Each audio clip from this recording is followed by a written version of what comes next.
Praise the lord. తండ్రి వాగ్దానం, ఈ లోక స్నేహం దేవునితో వైరం. నిజమే కదా? ఎవరితో స్నేహం చేస్తున్నాం మనం?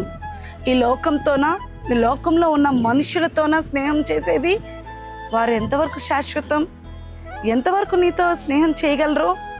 ఆ స్నేహం పవిత్రంగా ఉండగలదా?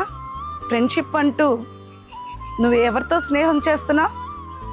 గమనించుకో, నీ స్నేహం ఎవరితో చేస్తున్నావు అనేది. స్నేహితులతో మనం టైం స్పెండ్ చేస్తున్నప్పుడల్లా ఒక గంట గడిపితే 5 నిమిషాలు గడిపినట్టు ఉంటుంది. కానీ దేవుడితో 5 నిమిషాలు గడిపితే గంట గడిపినట్టు మీకు అనిపిస్తుందేమో. ఈ లోక స్నేహం దేవునికి వైరం, దేవునికి బిడ్డలకి వైరం. అది చిరకాలం ఉండదు, లాంగ్ లాస్ట్గా ఉండదు, అది పవిత్రంగా కూడా ఉండదు కదా. నువ్వు దేవునితో స్నేహం చేసినప్పుడు ఆయన నిన్ను ప్రొటెక్ట్ చేస్తాడు. ఒక మంచి స్నేహితుడు ప్రొటెక్ట్ చేస్తాడు నిన్ను.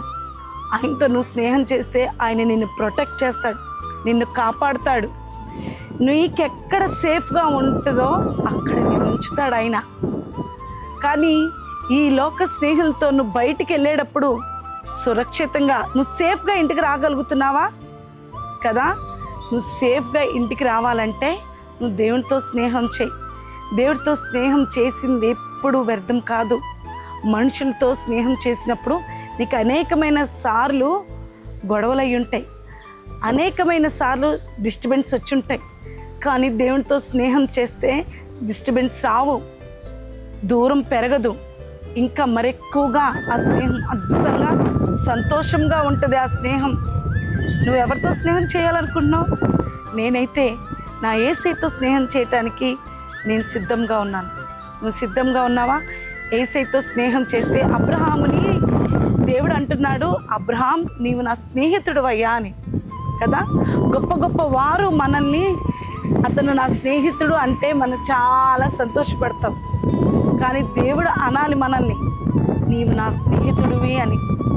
అలాగ దేవునితో స్నేహం చేయాలంటే టైము దేవునితో గడపాలి, నీ సమయం ఆయనతో గడపాలి. పొద్దుటే కానీ, మధ్యాహ్నమే కానీ, సాయంకాలమే కానీ ఆయనతో నువ్వు స్నేహం చేయగలిగితే సంతోషంగాను ఆనందంగానుగా ఉంటావు. మనుషులతో స్నేహం చేస్తే నీ మనసులో ఉన్న సమాధానాన్ని కోల్పోతావు. మనుషులతో ఉన్న ఆ అనుబంధాన్ని నువ్వు దూరం చేసుకుంటావు. కానీ దేవునితో స్నేహం చేసావనుకో, మనుషులందరూ నీకు ఏకీభవిస్తారు, మనుషులందరూ నీకు స్నేహితులుగానే ఉంటారు. నీ బెస్ట్ ఫ్రెండ్ యేసయ్య ఉండాలి, నీ స్నేహం యేసయ్య ఉండాలి కదా. ఈ రోజు నుండి నేను కూడా అనుకుంటున్నాను, నా స్నేహం యేసయ్యతోనే. నీవు అనుకోగలవా? అనుకున్నట్లయితే కళ్ళు మూసుకుని ప్రార్థన చేద్దాం. మహాపరిశుద్ధ గొప్పగారి తండ్రి, సర్వశక్తిమంతుడా మీకు స్తోత్రములు తండ్రి. ప్రతి ఒక్క బిడ్డ తండ్రి నీతో స్నేహం చేయాలని అనుకుంటున్నారు ప్రభా. ఆ బిడ్డలు తండ్రి నీతో అంటుగట్టబడాలి, నీతో స్నేహం చేయాలి ప్రభా. వింటున్న ప్రతి వాగ్దానం తండ్రి వారి జీవితంలో మీరు నెరవేర్చమని ప్రార్థిస్తున్నాం.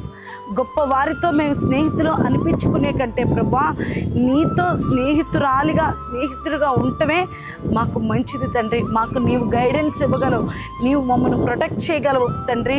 ఇదిగో వింటున్న ప్రతి ఒక్క బిడ్డ జీవితంలో నువ్వు స్నేహితుడిగా ఉండి వారి జీవితాలకి తండ్రి ఒక మంచి స్నేహితుడిగా నీవు ఉండి వాళ్ళ జీవితాన్ని నడిపించమని, మేలు అనుగ్రహించి కృప దయచేయమని వేడుకుంటాం. యేసుకృష్ణ పెట్టుకున్నాం తండ్రి, ఆమేన్.